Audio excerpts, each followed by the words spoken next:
Assalamualaikum warahmatullahi wabarakatuh. Sebelumnya, kita telah membahas tentang cara membuat project di Android Studio, serta pembahasan singkat mengenai interface atau antarmuka dari Android Studio.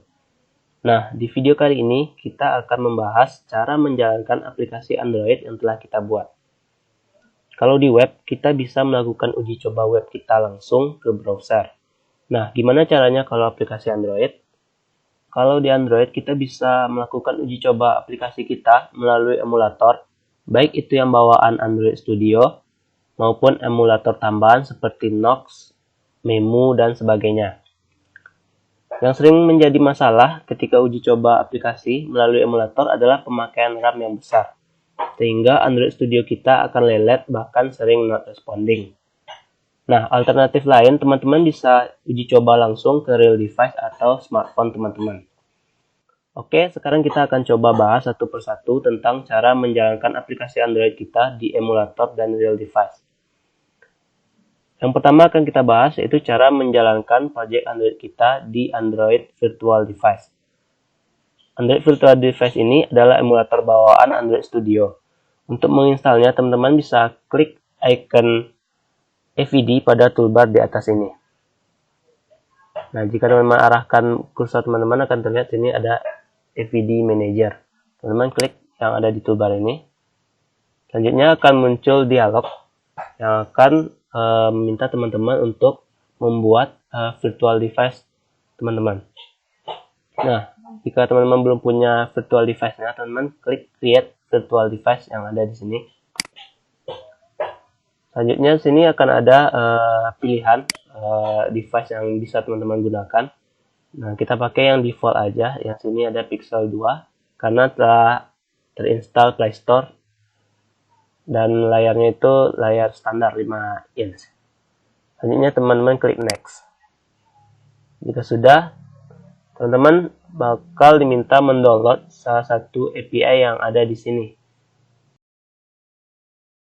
Sini ada pilihan Nougat, Oreo, Pi, Q, hingga R.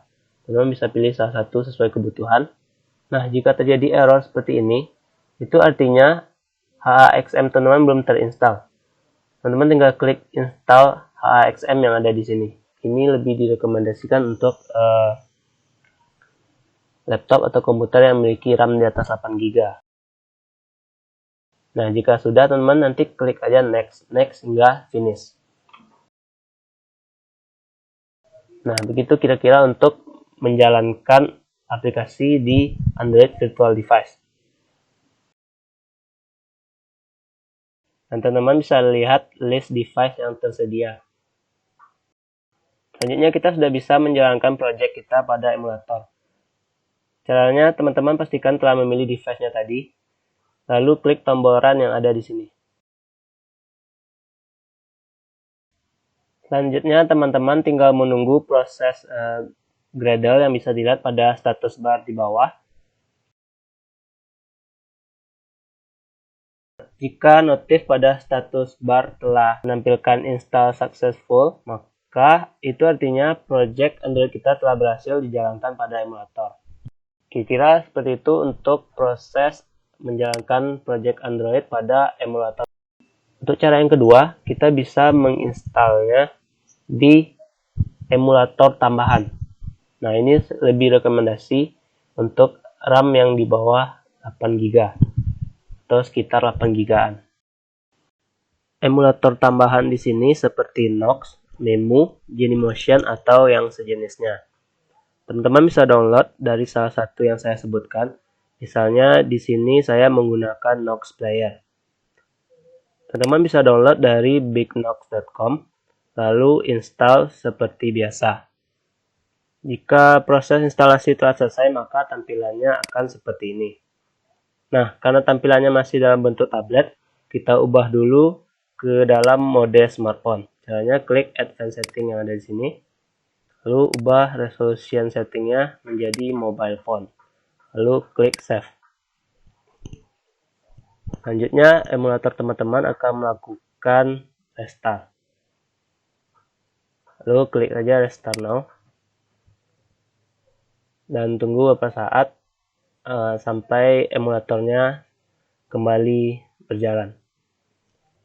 Setelah emulator selesai di restart, kita cek dahulu apakah emulator kita terdeteksi atau belum oleh Android Studio.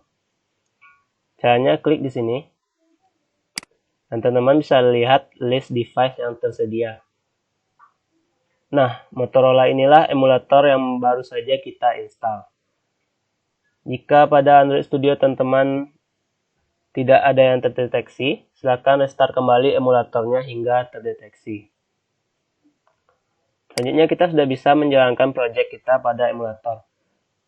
Caranya teman-teman pastikan telah memilih device-nya tadi, lalu klik tombol run yang ada di sini. Selanjutnya teman-teman tinggal menunggu proses Gradle yang bisa dilihat pada status bar di bawah.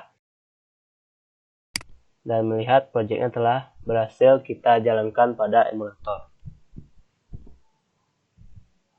Kira-kira seperti itu untuk proses menjalankan proyek Android pada emulator tambahan di Android Studio.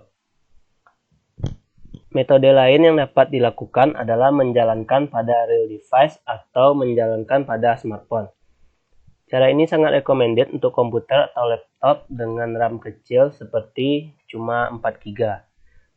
Caranya, pertama teman-teman buka pengaturan,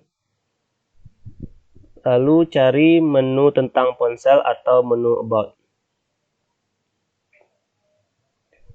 Kemudian cari build number atau versi dari perangkat. Jika sudah, tekan build number atau versi sebanyak 7 kali.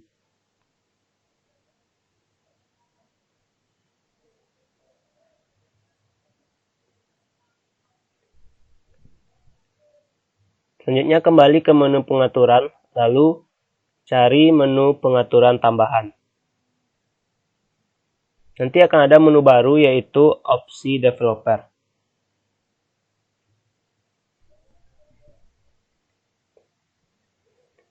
Selanjutnya kita tinggal menyalakan debugging USB.